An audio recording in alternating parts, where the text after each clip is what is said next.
I never intended to tell anyone this story. Even now, writing it down feels less like confession and more like evidence I keep reorganizing, hoping the order will change the meaning. It started at my mother's dining table last November. My sister cried through most of dinner. Not dramatic crying. Controlled crying. Expensive mascara holding together at the edges while she explained how impossible everything had become. Credit card debt. Stress. Minimum payments swallowing entire paychecks. Everyone listened carefully. My mother reached across the table and touched her hand like she was comforting someone recovering from surgery. Meanwhile, I sat there silently calculating the cost of the Cartier bracelet on my sister's wrist. I knew it was real because I'd once seen her save screenshots of it months earlier. At some point, my mother looked at me and sighed. "You're always so selfish." The sentence arrived so casually the room barely reacted. Then she opened her purse and handed my sister a check for $10,000. "There," she said softly. "She's trying so hard." I remember staring at the check more than my sister's face, not because I wanted the money, because 6 months earlier, I'd asked my mother for help covering a temporary medical deductible after my insurance dispute stalled reimbursement. She told me adulthood meant solving my own problems.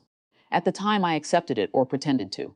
That night at dinner, my sister folded the check carefully while describing how overwhelmed she felt. Nobody asked about the vacations she still posted online, or the designer purchases, or the cash payments from freelance work she never reported consistently because, according to her, it wasn't enough to matter.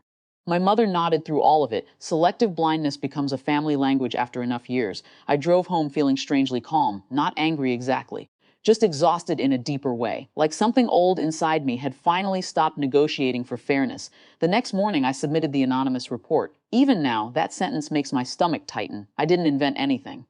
That distinction matters to me, though maybe it shouldn't. I simply provided documentation connected to undeclared cash income tied to my sister's side business and referenced the recent financial gift my mother issued while other reporting discrepancies already existed. After pressing submit, I sat at my kitchen counter for nearly an hour staring at my coffee. I almost convinced myself to retract it, but part of me knew the report itself wasn't impulsive. It had probably been forming slowly for years beneath every family conversation, where accountability bent around whichever person appeared emotionally fragile enough to avoid it. Nothing happened immediately. 3 days passed quietly. Then my mother's attorney called. I didn't answer because I genuinely thought it was unrelated at first. By evening, there were 11 missed calls. The next morning, 23. By Friday night, 32. Voicemails shifted from confusion to urgency. Apparently, the financial review expanded faster than anyone expected after the gift transfer triggered additional documentation requests connected to prior inconsistencies.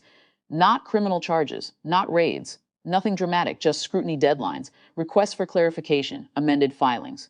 The kind of institutional attention families like mine always assume happens to other people. My mother finally left a voicemail without anger in it. "Please call me." That was the one that almost broke me, not because she sounded hurt, because she sounded scared. For several days, I ignored everyone. Then my sister came to my apartment alone. She looked smaller somehow without makeup and carefully assembled distress holding her together. "I know it was you," she said. I didn't deny it. She sat on the edge of my couch and stared at the floor for a long time before speaking again. I didn't think anyone noticed how bad things got. I almost laughed at that. Everyone noticed. That wasn't the problem. The problem was that noticing had somehow become permission. "You always land softly," I said quietly. She nodded once. No defense, no performance, just tired agreement. Then she admitted something I still think about. I stopped feeling embarrassed after a while because someone always fixed it before consequences became real. The room stayed silent after that. I wish I could say I felt vindicated. I didn't. Mostly I felt old. Over the next few months, the situation settled through amended tax filings, repayment arrangements, accountants, and attorneys charging everyone enormous hourly rates to untangle years of casual dishonesty disguised as family support.